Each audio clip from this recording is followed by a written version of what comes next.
Boa noite a todos, sejam bem-vindos à nossa casa, ao nosso lar. Nós vamos continuar a nossa conversa da palestra passada, quando eu vim, que a gente falou um pouco sobre filhos, né? E sobre crianças. E a gente já disse, né, que nós somos espíritos criados simples e ignorantes, mas através de milênios e milênios nós fomos acumulando um monte de erros, de acertos, de dívidas, de compromissos, e nós temos a oportunidade que Deus nos dá de, quando a gente falece da encarnação anterior, a gente volta para o plano espiritual e lá a gente vai voltar do jeito que a gente é, do jeito que a gente é hoje, por exemplo. Se a gente desencarnar amanhã, volta do jeito que está hoje. Não vai virar santo, não vai virar demônio, simplesmente vai continuar sendo a mesma pessoa. Não melhorou nada e nem piorou nada. Por isso que é bom a gente fazer as coisas antes de tomar esse passo, né? De chegar a essa hora. E quando a gente leva com a gente as paixões, os defeitos, as virtudes, aquilo que a gente já conseguiu adquirir de bom e aquilo que a gente ainda resiste em manter de ruim. E lá a gente vai encontrar com os nossos amigos espirituais, com os nossos queridos, né, de outras encarnações. Se a gente for mais ou menos acordado, se a gente for uma pessoa mais desapegada, que praticou mais bem do que o mal, né? E vamos encontrar perseguidores se a gente fez mais mal do que bem, certo? E durante esse período nós vamos aprender o negócio chamado arrependimento. Arrependimento das oportunidades que a gente deixou passar de fazer o bem. Arrependimento das oportunidades de aprendizado que a gente não se mexeu para aproveitar. E se arrepender daquilo que a gente errou e que a gente precisa corrigir. E nessa hora, a caridade de Deus, a caridade que é o maior mandamento, se exerce e nós temos o plano espiritual programando a nossa volta. E quando nós, com a nossa colaboração, pedindo, olha, aqui eu gostaria de acertar dessa maneira, tal, e a gente programa um monte de eventos, um monte de coisas que a gente pode passar. Aí a gente apresenta o nosso plano reencarnatório. Aí o pessoal fala assim, que bom que você quer fazer isso tudo, mas você tem força para fazer isso tudo? Você consegue suportar isso tudo? Eu quero me acertar com aqueles que eu lesei, com aqueles que eu prejudiquei, com aqueles que me prejudicaram. Eu quero exercer o perdão. Só que, na hora que a gente volta, a gente vem com a memória zeradinha, tranquilo, em paz. Vem com aquele ar inocente, né? Para que é para os pais reconhecerem na gente uma criança, um ser querido que tem que ser alimentado, tem que ser cuidado, tem que ser protegido.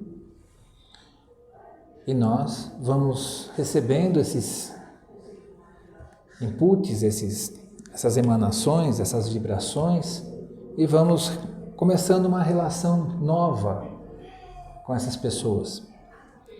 Então a criança, ela tem essa oportunidade de iniciar novamente uma relação com aqueles que, de repente, em outra oportunidade, eles não gostavam, não suportavam, mas que é a prova deles passarem um momento juntos. Por isso que muitas vezes tem crianças que são mais difíceis, que se rebelam, que são complicadas, são manhosas, que são difíceis de entender quando você diz não, quando você está tentando explicar uma coisa, está tentando justificar. Ela sempre acha que você não gosta dela, que você não quer o bem dela. E ela fala aquela famosa frase: eu não pedi para nascer, mas pediu. E muito, e muito. Tem mais de 10 bilhões de espíritos em volta da Terra esperando uma oportunidade para nascer. E você veio. Você se empenhou muito para isso. E aí você vem. Aí você vem, o pai e a mãe gostam de você e tal, e você é uma pessoa rebelde. Não, se liga sempre nos piores amigos, nos piores colegas de trabalho, nos piores companheiros de escola. E você toma as decisões erradas. Apesar do pai e da mãe fazer todo o possível para que você chegue na conclusão certa. Dá educação religiosa, dá carinho, dá respeito, exige respeito, cobra deles que eles tenham ações corretas, ensina o que é moral, o que é ética, cobra a responsabilidade. E muitas vezes é nesse ponto que a coisa pega. Porque enquanto os pais cobram a responsabilidade, os colegas desestimulam a responsabilidade. Uma bobagem. Vamos ali, a gente toma um negócio, a gente fuma uma coisa, a gente joga um cassininho aqui, um bilhar ali, a gente faz umas apostinhas aqui, a gente não tem responsabilidade com nada. Aí cresce, aí um dia resolve fazer uma família, vai basear no quê? No que os pais ensinaram, no que os pais se dedicaram. Se tiver sido uma pessoa que veio já com uma propensão para melhorar, para se esforçar, uma pessoa realmente dedicada, aguerrida, querendo melhorar, ele vai resistir a todas essas coisas e vai dizer não. E a hora que ele está passando na prova, e não abusando da bondade daqueles que estão recebendo ele. Enquanto que outros falham, caem. E aí? Os pais abandonam? Os pais largam? Se vira, negão. Vai fazer isso? Não vai. Os pais têm que pegar, dar toda a atenção, dar toda a orientação e compreender a parte mais difícil, que os filhos têm livre-arbítrio. E o livre-arbítrio não é só para tomar decisão, é para arcar com as consequências. Se a pessoa tomou a decisão errada, ela tem que arcar com as consequências da decisão errada. Se ela esbanja o que ela tem, como o filho pródigo fez na parábola de Jesus, amanhã ele vem atrás não de receber uma outra parte, mas de ter o carinho e o amparo, não o sustento, o amparo do pai, o amparo da mãe. E a vida que vai ensinar aquilo que ele não quis aprender através do amor, através da dedicação. Aí ele vai sofrer, ele vai passar por momentos de angústia, momentos de brigas intermináveis com a relação que ele está tendo. Por quê? Porque ele tomou a decisão errada. Mas é a responsabilidade dos pais, enquanto vivos, orientar, mostrar o caminho que tem que ser feito, não sustentar. Não é cobrindo os problemas das pessoas que a gente vai resolver os problemas das pessoas. Porque amanhã a gente não está aqui, e as pessoas vão ter que viver sozinhas, vão ter que andar com as próprias pernas. Então, criar filhos, principalmente aqueles que passam por essas provas, certo? É bem mais complicado, é bem mais difícil. Requer que nós tenhamos bastante amor, bastante carinho, bastante compreensão, tolerância, paciência, para que a pessoa caia em si e resolva se reerguer. Se eu sou maltratado pelo meu filho, se eu sou incompreendido por ele, se eu sou uma pessoa que... Vamos agradecer a Deus essa oportunidade de estar junto, pedir que nós possamos nos entender, se não nesta encarnação, na próxima. Por quê? Porque nós temos compromissos assumidos, nós temos coisas que nós precisamos acertar. Então, quando a gente chega no momento em que nós estamos na frente de um filho ingrato, certo? Que apesar de todo o esforço dos pais e toda a dedicação dos pais, não reconhece, nós vamos encontrar uma pessoa que vai ter que ser ensinada pela vida.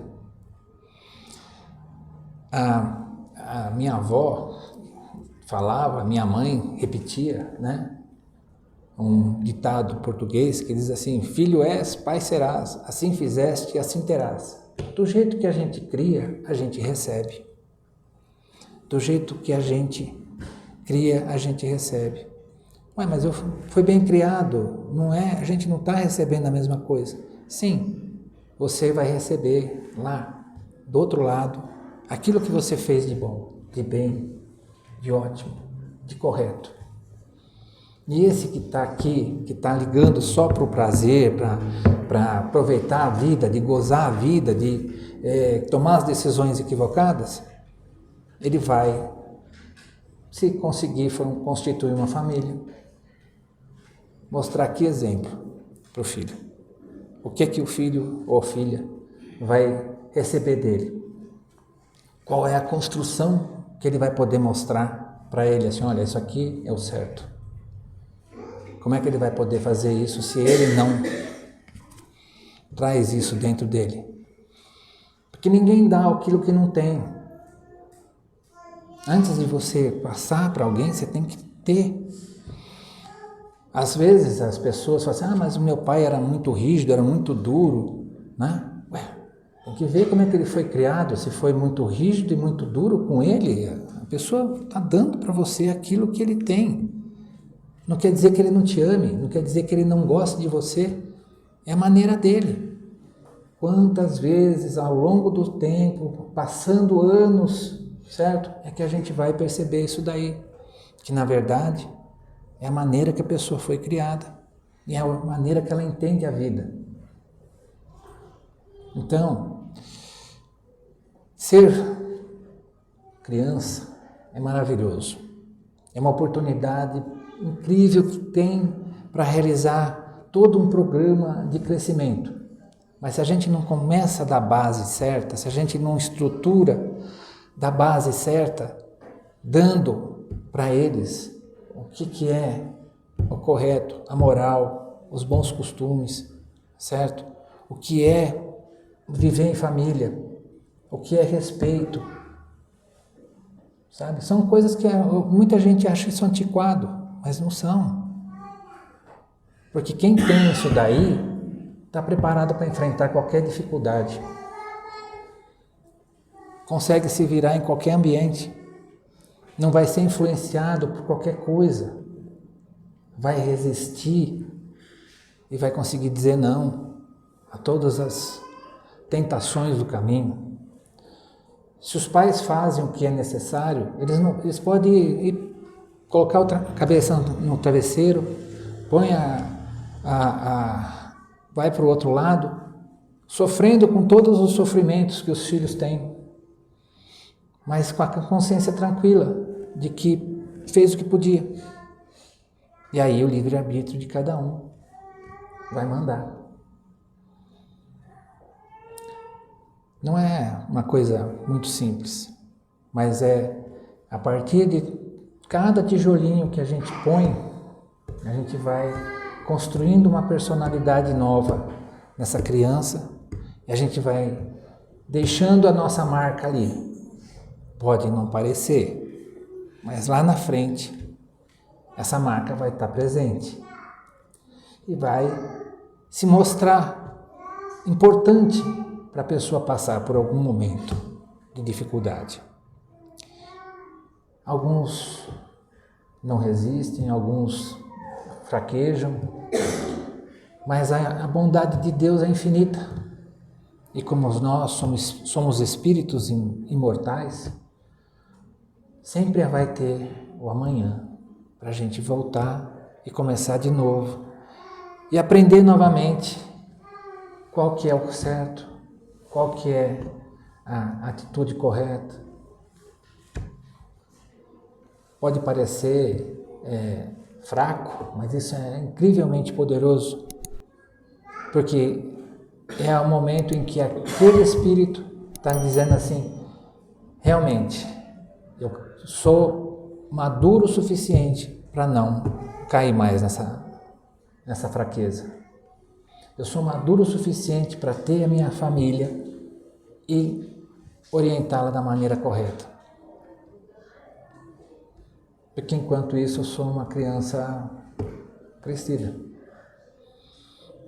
Muita gente fala que hoje a puberdade vai até os 30 anos, né?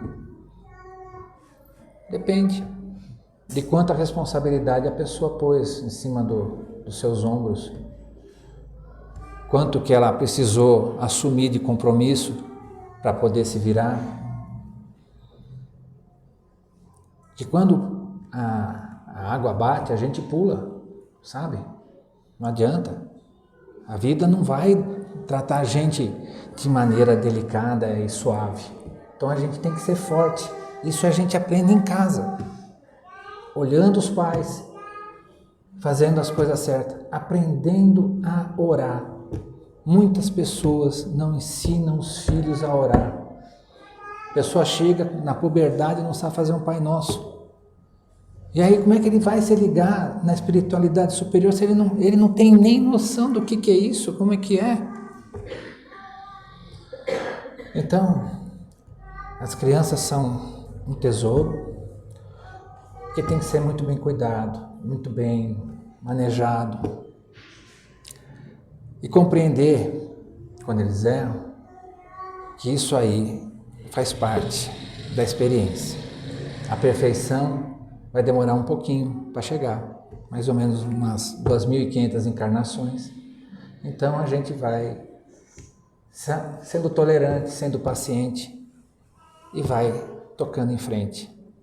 Agradecendo a Deus todas as oportunidades de alegrias que a gente tem, pedindo forças para a gente e orientação para a gente saber lidar com os outros problemas que aparecem, seja na nossa vida, seja na vida deles, e fazer com que eles participem cada vez mais da nossa vida familiar.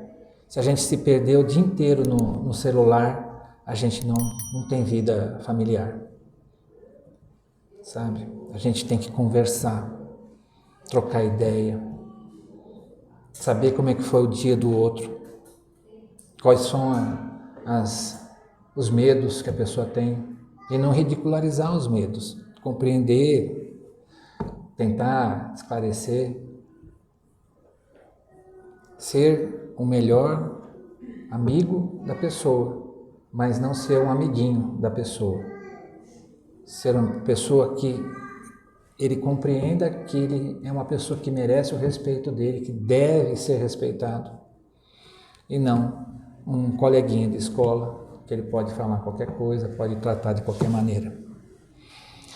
São conceitos simples que a gente tem visto que funciona. Muito obrigado a todos.